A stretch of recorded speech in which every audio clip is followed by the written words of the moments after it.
அது ஒரு மழைக்காலம். எல்லா காடுகளிலும் தொடர்ந்து மழை பெஞ்சுக்கிட்டே இருந்தது. ஆனா சுந்தரவன காட்டுல மட்டும் மழை பெய்யவே இல்லை. அந்த காட்டுல சூரியன் தன்னால எந்த அளவுக்கு அதிகமா வெப்பத்தை கொடுக்க முடியுமோ அவ்வளவு வெப்பத்தையும் கொடுத்துக்கிட்டு இருந்தது. இப்படி வெயில் அடிச்சுக்கிட்டு இருந்த காரணத்தால அந்த காடே வறண்டு போய் காய்ச்சி வச்சுச்சு. இப்படி வறண்டு போனதால அந்த காட்டுல இருந்த பறவைகளுக்கு உணவு கிடைக்காம போயிடுச்சு. இதனால சுந்தரவன காட்டுல இருந்த நிறைய பறவைகள் வேற காட்டை நோக்கி பறந்து போக ஆரம்பிச்சாங்க. மற்ற பறவைகள் மாதிரி காலுக்காகவும் குறிக்காகவும் தன்னோட மூட்டை முடிச்ச கட்டிக்கிட்டு அந்த காட்டை விட்டு பறந்து போய்கிட்டு இருந்தாங்க. இவங்க இப்படி பறந்து போறத பார்த்த சோனா குருவி அவங்க 2 பேரும் வழிமறிச்சு இப்படி பேச ஆரம்பிச்சது. காலண்ணா, நீங்க 2 பேரும் எங்க கிளம்பிட்டீங்க? சோனா, நாங்க இந்த காட்டை விட்டு போறோம். இதுக்கு மேல எங்களால பட்டினி கிடக்க முடியாது. இவ்வளவு நாள் குடிக்கிறதுக்கு நதியில தண்ணீராவது இருந்தது. நேத்து அதுவும் வத்தி போச்சு. இதுக்கப்புறம் இந்த காட்டுல எப்படி இருக்க முடியும்? நீயே சொல்லு. தயவு செய்து என் பேச்ச கேளுங்க. இந்த காட்டை விட்டு எங்கேயும் போகாதீங்க. கூடிய சீக்கிரம் மழை பெய்யும். எனக்கு அந்த நம்பிக்கை இருக்கு. கோரியக்கா, நீங்களாவது காலனுக்கு எடுத்து சொல்லுங்க. சோனா, எனக்கும் இவ்வளவு நாளா நம்பிக்கை இருந்தது. ஆனா நேத்து நதியில இருந்த தண்ணீர் சுத்தமா காஞ்சி போனதுக்கு அப்புறம் என்னோட நம்பிக்கையும் அது கூடவே போயிடுச்சு. கோரியக்கா, என் பேச்ச கேளுங்க. நீங்க 2 பேரும் என் கூட வாங்க. நாம போய் பரந்த மகாராஜாவை பார்த்து நம்முடைய கஷ்டத்தை சொல்லிட்டு வருவோம். இவங்க எல்லாரும் பரந்த மகாராஜாவோட அரண்மனையில பறந்து போனாங்க. அங்க போன உடனே சொன்ன குருவி மழை பெய்யாததால பறவைகள் எவ்வளவு கஷ்டப்படுறாங்கிற விஷயத்த பரந்த மகாராஜா கிட்ட எடுத்து சொல்லுச்சு. பரந்த மகாராஜா, இப்படியே நம்ம காட்டை விட்டு எல்லா பறவைகளும் போய்கிட்டு இருந்தாங்கன்னா அப்புறம் இந்த காட்டுல குடிமக்கள் யாருமே இருக்க மாட்டாங்க. சோனா, நான் அதுக்கான ஏற்பாட்டை ஏற்கனவே செஞ்சுட்டேன். என்னோட வீரர்கள் 3 பேர் அனுப்பி மலை மேகங்களோட தலைவர் கிட்ட பேச சொல்லியிருக்க. அநேகமா இந்நேரம் அவங்க அங்க போய் சேர்ந்திருப்பாங்க. மேகங்களின் தலைவரே, உங்களுக்கு பரந்த மகாராஜா சார்பா வணக்கத்தை தெரிவிச்சுக்கிறேன். எங்களோட காட்டை சுத்தி உள்ள எல்லா காடுகள்லயும் மழை பெஞ்சுக்கிட்டு இருக்கு. ஆனா எங்க சுந்தரவன காட்டுல மட்டும் மழை பெய்யவே இல்ல. இதுக்கு என்ன காரணம்? மழை பெய்யாததால எங்க காட்டுல உள்ள உயிரினங்கள் எல்லாம் ரொம்பவும் கஷ்டப்படுறாங்க. எங்க எல்லாரையும் இப்படி கஷ்டப்படுத்துறதுல உங்களுக்கு என்ன சந்தோஷம்? இல்ல, அப்படியெல்லாம் இல்ல. உங்க காட்டுல ஒரு வயசான பறவை யாரோட ஆதரவும் இல்லாம தனியா வாழ்ந்துகிட்டு இருக்கு. அந்த பறவைக்கு இப்ப உடம்பு சரியில்லை. அவங்களோட வீடும் இப்ப ரொம்ப மோசமான நிலைமையில இருக்கு. இந்த சமயத்துல மழை பெஞ்சா மழை நீர் வீட்டுக்குள்ள எல்லாம் போய் அந்த பறவையோட உயிருக்கே ஆபத்து வந்துரும். அதனால அந்த பறவை தன்னோட உடல்நிலை சரியாகிற வரைக்கும் மழை பெய்யக்கூடாதுன்னு பிரார்த்தனை பண்ணிக்கிட்டு இருக்கு. அந்த பிரார்த்தனைக்கு மதிப்பு கொடுத்துதான் நாங்க இது வரைக்கும் உங்க காட்டுல மழை பெய்யாம இருக்கோம். அப்படியா? நீங்க எங்க காட்டுல மழை பெய்யாம இருக்கிறதுக்கு இதுதான் காரணமா?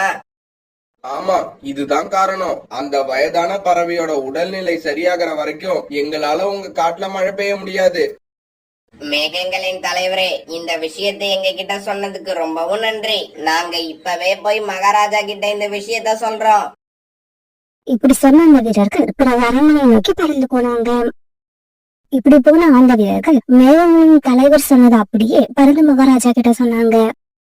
அப்படியா? இந்த விஷயம் இவ்வளவு நாளா எனக்கு தெரியாம இருக்கிறத நினைச்சா அவமானமா இருக்கு. இப்பவே கிளம்புங்க, அந்த வயதான பறவையோட வீட்டுக்கு போவோம். இப்படி சொல்லிட்டு பரந்த மகாராஜாவும் அவரோட வீரர்களும் அந்த வயதான பறவை வீட்டுக்கு பறந்து போக அவங்க பின்னாடியே எல்லாரும் பறந்து போனாங்க. அம்மா, என்ன மன்னிச்சிடுங்க. நீங்க இவ்வளவு நாளா உடல்நிலை சரியில்லாம இருக்கிறது எனக்கு தெரியாது. மகாராஜா, இதுல உங்களோட தவறு எதுவும் இல்ல. எனக்கு என்னவோ நான் இறந்து போறதுக்கான நேரம் வந்துருச்சுன்னு நினைக்கிறேன். அம்மா, நீங்க அப்படி சொல்லாதீங்க. உங்களை காப்பாத்துறதுக்காக தான் நாங்க எல்லாரும் இங்க வந்திருக்கோம். உங்களுக்கு என்ன செய்யுதுன்னு சொல்லுங்க. அப்பதான் உங்களை எங்களால சீக்கிரமா குணமாக்க முடியும். எனக்கு இருமல் ரொம்ப அதிகமா இருக்கு. என்னால சரியா மூச்சு விடவும் முடியல. வீரர்களே, சீக்கிரமா போய் நம்ம காட்டுல இருக்கிற வைத்தியரை அழைச்சுக்கிட்டு வாங்க. மகாராஜா இப்படி சொன்னாலும் அரண்மனை வீரர்கள் பறந்து போய் வைத்தியரை அழைச்சிட்டு வந்துட்டாங்க. மகாராஜா, இவங்களுக்கு இந்த இருமல் வந்து ரொம்ப வருஷம் ஆகுதுன்னு நினைக்கிறேன். அதனால நான் கொடுக்கிற மருந்துல இது குணமாகாது. பக்கத்து காட்டுல ஒரு வயதான வைத்தியர் ஒருத்தவங்க இருக்காங்க. நானே அவங்க கிட்டதான் தொழில் கத்துக்கிட்டேன். அதனால நீங்க அவங்க கிட்ட போனாதான் இவங்களை குணமாக்க முடியும். மகாராஜா, பக்கத்து காட்டுல உள்ள அந்த வைத்தியரை எனக்கு நல்லாவே தெரியும். நாங்க போய் அந்த அம்மாவோட இருமலை நிறுத்துறதுக்கான மருந்து வாங்கிட்டு வரோம். வீரர்களே, நீங்களும் இவங்க கூட போங்க. போற வழியில இவங்களுக்கு எந்த விதமான இடையூறும் இல்லாம பாத்துக்கங்க. அரசர் இப்படி சொன்ன உடனே எல்லாரும் பக்கத்து காடை நோக்கி பறந்து போனாங்க. இப்படி பறந்து போனவங்க சீக்கிரமாவே அந்த வயதான வைத்தியர் இருக்கிற வீட்டுக்கு போய் சேர்ந்துட்டாங்க. ஆமா, நீங்க எல்லாம் யாரு? எங்க இருந்து வரீங்க? அரண்மனை வீரர்களும் உங்க கூட வந்திருக்காங்க. ஏதாவது பிரச்சனையா? ஐயா வைத்தியரே, அரண்மனை வீரர்களை பார்த்து பயந்துடாதீங்க. நாங்கெல்லாம் சுந்தரவன காட்டுல இருந்து வரோம். எங்க காட்டுல ஒரு வயதான பறவைக்கு இருமல் ரொம்ப அதிகமா இருக்கு. எங்க காட்டுலயும் வைத்தியர் இருக்காரு. இருந்தாலும் அவரால அந்த இருமலை குணப்படுத்த முடியல. அவர்தான் உங்களை போய் பார்க்க சொல்லி அனுப்பி வச்சாரு. ஐயா, அந்த வயதான பறவைக்கு உடல்நிலை சரியில்லாதால மேங்களோட அரசர் இந்த காட்டுல இது வரைக்கும் மழை பெய்யவே இல்ல. இந்த விஷயம் தெரிஞ்ச பரந்த மகாராஜா தான் அந்த அம்மாவுக்கு தேவையான மருந்து வாங்கிட்டு வர சொல்லி எங்களையும் எங்க கூடவே அரண்மனை வீரர்களையும் அனுப்பி வச்சாரு. அப்படியா? ரொம்ப சந்தோஷம். அந்த அம்மாவுக்கு வந்திருக்க இருமல் சாதாரண இருமல் இல்ல. அவங்கள குணப்படுத்த தேவையான மருந்து இப்ப என்கிட்ட இல்ல. இருந்தாலும் நான் கேக்குற சில மூலிகைகளை நீங்க கொண்டு வந்தீங்கன்னா நான் உடனே அந்த மருந்தை தயார் பண்ணி கொடுத்துருவேன். அப்படியா வைத்தியர் ஐயா? அந்த மூலிகை எங்க கிடைக்கும்னு சொல்லுங்க. நாங்க எல்லாரும் போய் உடனே அந்த மூலிகையை எடுத்துட்டு வந்துடுறோம். இங்க இருந்து கொஞ்சம் தூரம் பறந்து போனீங்கன்னா ஒரு பெரிய மைதானம் வரும். அந்த மைதானத்துக்கு அந்த பக்கம் தான் அந்த மூலிகை செடி இருக்கு. அந்த மூலிகை செடியில நீல கலர்ல பூ பூத்து இருக்கும். அதுதான் அடையாளம். வீரர்களே, நீங்க இங்கேயே இருங்க. நாங்க 3 பேரும் போய் அந்த மூலிகை செடியை பறிச்சு எடுத்துக்கிட்டு வந்துடுறோம். ஒரு காலுக்காகவும் குறிக்காக சொன்ன குருவி இவங்க 3 பேரும் அந்த மூலிகை இருக்கிற இடத்த நோக்கி பறந்து போனாங்க. இவங்க பறந்து போறப்ப அந்த வயதான வைத்தியர் சொன்ன மாதிரி ஒரு பெரிய மைதானம் வந்தது. அந்த மைதானத்தையும் தாண்டி கொஞ்ச தூரம் போன உடனே நீல கலர்ல நிறைய பூக்கள் இருக்கிறத பார்த்ததும் இவங்க எல்லாரும் அந்த இடத்துக்கு போய் உட்கார்ந்தாங்க.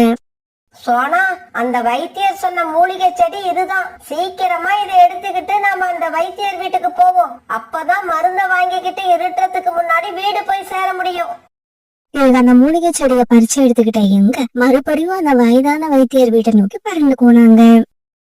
இவங்க வைத்தியர் வீட்டுக்கு போன உடனே அவர் அந்த மூலிகையில இருந்து சாறு தயாரிச்சு ஒரு டப்பாவில ஊத்தி அவங்க கிட்ட கொடுத்தாரு. ஐயா, எங்களுக்கு இந்த மருந்தை தயாரிச்சு கொடுத்தவங்களுக்கு ரொம்பவும் நன்றி. இப்படி நன்றி சொன்ன எல்லா பறவைகளும் அந்த மருந்தை எடுத்துக்கிட்டு தங்களுடைய காட்டை நோக்கி பறக்க ஆரம்பிச்சாங்க.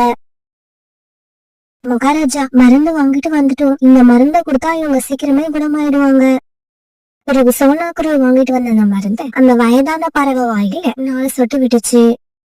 பிறகு கொஞ்ச நேரம் கழிச்சு அந்த வயதான பறவை எழுந்திரிச்சு உட்காந்துட்டாங்க. என்னோட உடம்பு இப்ப நல்லா இருக்கு. என்னால நல்லா மூச்சு விட முடியுது.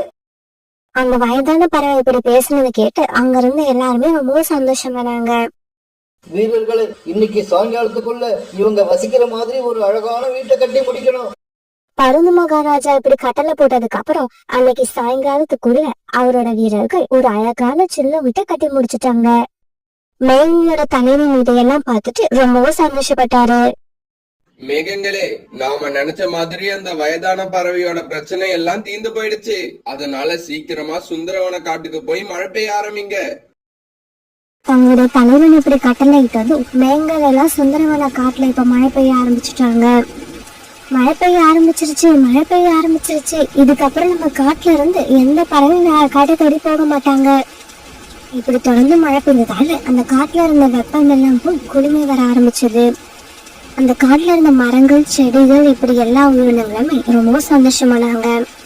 பறவைகள் எல்லாம் ஒரு இடத்துல ஒண்ணா கூடி இப்படி மழை பெய்ய ஆரம்பிச்சத ரொம்ப சந்தோஷமா என்ஜாய் பண்ணினாங்க.